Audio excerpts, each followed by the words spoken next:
মানিকগঞ্জের সাটুরিয়ায় ষষ্ঠ উপজেলা পরিষদের নবনির্বাচিত চেয়ারম্যান ও ভাইস চেয়ারম্যানদের দায়িত্ব গ্রহণ।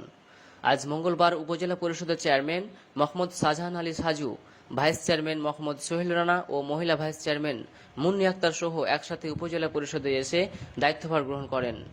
এ সময় সাবেক স্বাস্থ্যমন্ত্রী, মানিকগঞ্জ ৩ আসনের মাননীয় সংসদ সদস্য আলহাজ জাহিদ মালেক স্বপন এমপি, উপজেলা নির্বাহী অফিসার শান্তা রহমান সহ বিভিন্ন সরকারি কর্মকর্তারা তাদেরকে ফুল দিয়ে শুভেচ্ছা ও স্বাগত জানান। প্রধান অতিথি হিসেবে উপস্থিত ছিলেন সাবেক স্বাস্থ্যমন্ত্রী, মানিকগঞ্জ ৩ আসনের মাননীয় সংসদ সদস্য আলহাজ জাহিদ মালেক স্বপন এমপি। এ সময় উপস্থিত ছিলেন সাটুরিয়া উপজেলার নির্বাহী কর্মকর্তা শান্তার রহমান, সাটুরিয়া থানার officer in charge OC Mahbub Alam.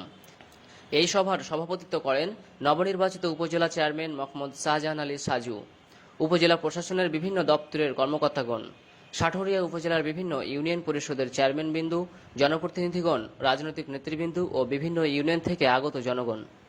Mohammad Shahjahan Ali Saju সাটুরিয়াবাসীর সকলকে আন্তরিক ধন্যবাদ ও কৃতজ্ঞতা জানিয়ে বলেন, সাটুরিয়া উপজেলাবাসী যে প্রত্যাশা নিয়ে আমাদেরকে উপজেলা পরিষদে পাঠিয়েছেন সেটা বাস্তবায়নে তিনি কাজ করবেন। সাটুরিয়া উপজেলাকে দুর্নীতিমুক্ত, আধুনিক এবং স্মার্ট করতে সবসময় প্রচেষ্টা অব্যাহত রাখা হবে। তিনি সাটুরিয়া উপজেলাবাসীর সকলের সহযোগিতা কামনা করেন। ধন্যবাদ আপনাদেরকে। সাটুরিয়া উপজেলাবাসীর প্রতি কৃতজ্ঞ, তারা তাদের পর্যাপ্ত ভোট দিয়ে আমাকে নির্বাচিত করেছে, তাদের প্রতি আমি চিরকৃতজ্ঞ। এখন আমার প্রতিশ্রুতি রক্ষা করার পালা। আমি আশা রাখি সরকারের যে বরাদ্দ দিবে আমাকে, সেই বরাদ্দের শতভাগ বাস্তবায়ন করব। আমি আশা করছি নিজে তো লুটপাট করবো না, ইনশাল্লাহ কাউকে লুটপাট করতে দেবো না। আমি চাই বর্তমান সরকারের উন্নয়ন জনগণের দূরগোড়ায় পৌঁছে দিতে আমি আমার সর্বোচ্চ চেষ্টা চালিয়ে যাব। আশা রাখি আমাদের এমপি মহোদয় আমাকে আশ্বাস দিয়েছে যে সাটুরিয়া উন্নয়নে তিনি সর্বোচ্চ তিনি আমাকে সহায়তা করবেন এবং সহযোগিতা করবেন। তার প্রতি আমরা কৃতজ্ঞ।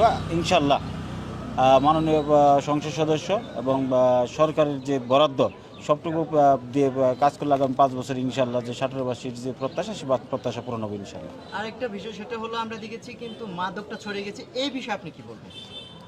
বাংলাদেশের শক্তি যুবশক্তি, সেই যুবশক্তিকে ধ্বংসের জন্য আন্তর্জাতিক চক্র কাজ করছে।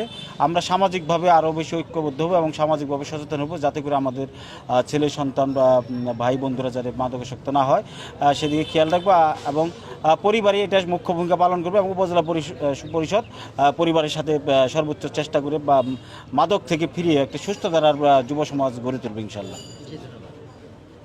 ধন্যবাদ।